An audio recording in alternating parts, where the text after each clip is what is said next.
We're in full agave mode, and for those who did sneak peeks over the weekend, I hope not only did it go well for you, but also that you were able to pull some really good cards or were able to get what you needed in trades. Post Age of Overlord obviously means a meta shakeup, and although I've already gone through what I believe are going to be the top decks of the format, that doesn't mean that's all you should look out for. This meta has quite a few trip mines, hurdles, and other huge threats that can completely be game changing if you slip up and carelessly play into them.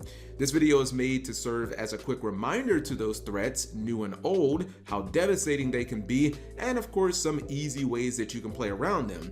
Keep in mind that this list is in no particular order. Let's begin with Superstar Slayer Typhon. As a Vanquish Soul player, I am just giddy over this card because it gives decks like mine and Labyrinth a damn near cheat code to just really beat those huge and difficult to out boss monsters like Mirror Jade, Baron de Fleur, Borreload Savage Dragon, Borrowin, Kaleido Heart, Queen Rakalos, Graph of Fusion, and more. Not only does Typhon turn off those boss monsters where they have no ability to use their effects, but it can also bounce them with a non-targeting effect that sends them right back to the extra deck from which they came. Typhon can be made with literally any monster you put on the board, so it's pretty much a threat to your opponent the second something that you summon successfully sticks to the field.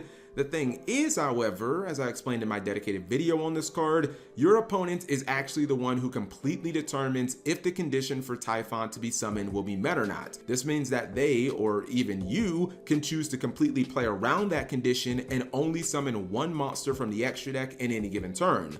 While that really isn't an option for some of the bigger combo decks out there like Tearlament, Manadium, or Infernoble, there's lots of decks like Vanquish Soul, Branded Chimera, or Rescue Ace that don't necessarily have to summon from the extra deck more than once in any given turn. Not doing so may lower your ceiling for that turn, but it also removes Typhon from your opponent's arsenal completely during their follow-up turn. This card should be in a ton of extra decks, so I just think that it's worth keeping it in mind that probably half the decks you're going to play against are going to have this card at their disposal. Next up is going to be Link Kuribo and Lingbo. They're both Kuribo spinoffs and fairly niche, so I decided to just go ahead and lump them together, but they could be important scenarios, so just keep that in mind. Ironically, they both tie closely to the Rescue Ace deck, which could be one of the more popular meta picks post Agave. Rescue Ace, and I guess to a far less extent purely, can make Link Kuribo as part of its opening, whether they just want to do some link climbing or maybe they want to go into, I don't know, an SP Little Knights inboard, something like that.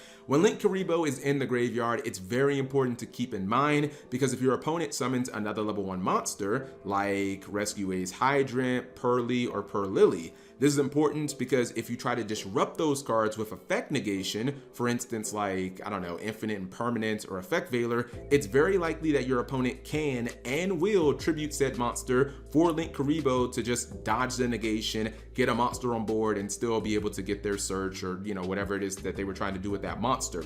Link Kuribo, on the other hand, is far more niche than even that niche situation, and it relates specifically to Ibli locks that can be used in decks like Rescue Ace or Sprite. These locks are incredibly powerful if you've ever dealt with them because they lock out a lot of special summoning in the game that decks want to do. Also, they turn off cards like Lightning Storm and Evenly Matched that are more popular in games 2 and 3.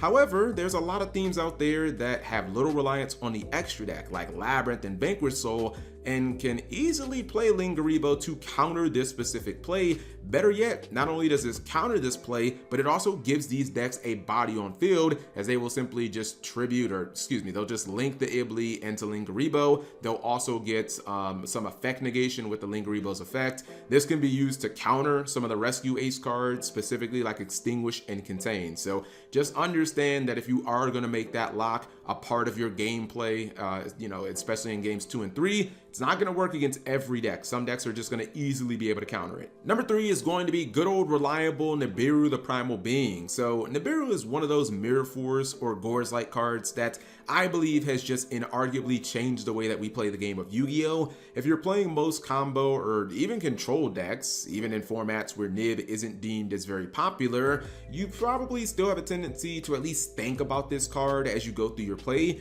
Right now, Nib isn't super popular because a lot of Unchained players learned how to play around it, or at least how to reduce its effectiveness, and it's often not the best against Tearlaments because they have so many monsters from the extra deck that can just stop it hit with their Omni negation, or even if they only have a certain level of negation like Queen Rakalos, that negation is a specific counter to Nib. However, this doesn't mean that Nib isn't still out there and that it doesn't exist. In fact, many often argue that Nibiru is at its most potent when everyone just assumes that nobody's playing it. Nib is just like Typhon in the sense that one player completely controls if Nib can be used by the opponent based on how they play. The further and higher that any given player wants to take their play, the closer that they put themselves to being in danger of Nib and the card being absolutely devastating if it is successfully dropped on them. I think it's fine to play decks that are going to summon, maybe a dozen or more times. Just keep in mind, if you are going to do that, at least try to insulate yourself with some monster effect negation, or I don't know, maybe make SP Little Knights early in your turn, so if you do get nibbed, you can save a couple of your monsters. Next up is going to be Relinquish Anima. This card is literally always on my mind. I'm not exactly sure why, but it is one of the easiest cards in the game to play around. If there were no prominent meta decks with level 1 monsters, I think it'd be fair to say that Anima wasn't something that you need to worry about or give much thought to. However, we have two completely different meta decks that are full of level 1s, and both can easily play Anima to steal games that they honestly have no business winning. Rescue Ace has Rescue Ace Hydrant and any other level 1 fire monsters that may be associated with the Diabelastar package, while Pearly literally only has level 1 main deck monsters within the theme. Again, this one isn't very complicated. Just try not to leave your important monsters in the same column as the extra monster zone,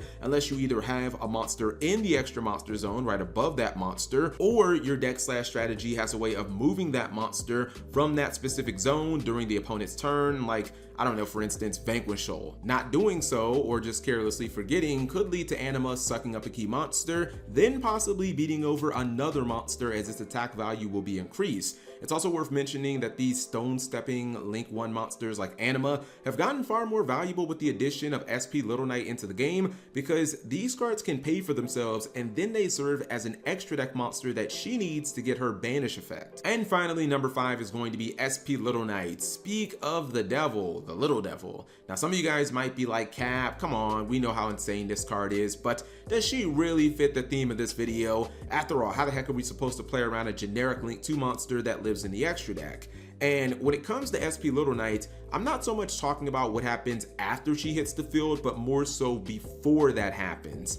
Prior to Age of Overlord, I don't really think that there was a Link monster in the game that basically forced your hand and forced you to use your defensive cards or your disruptions before it hit the field. Maybe one could argue Access Code Talker, but even a lot of the good removal and disruptions cards still worked on Access Code. You just had to use it at resolution of it adding the counters. But SP Little Knight is kind of different in the sense that if you let your opponent go into her, it may be too late. If you had a simple removal card like, I don't know, Extinguish and Rescue Ace, now moving forward, you might not be able to hold that card in hopes of your opponent, consolidating all their resources into one monster and you trying to get more bang for your buck out of your trap. Because if they do go into SP Little Knight specifically in this scenario, well, when you try to use Extinguish, okay, they can just chain SP Little Knight, target herself, target another monster on field, and then your disruption card basically just fizzles. It's not actually a disruption card in that sense. The fact that she's expected to be one of the most popular extra deck monsters in the game also means that you should expect to see this card in every single deck that you play against that has the ability to link summon. So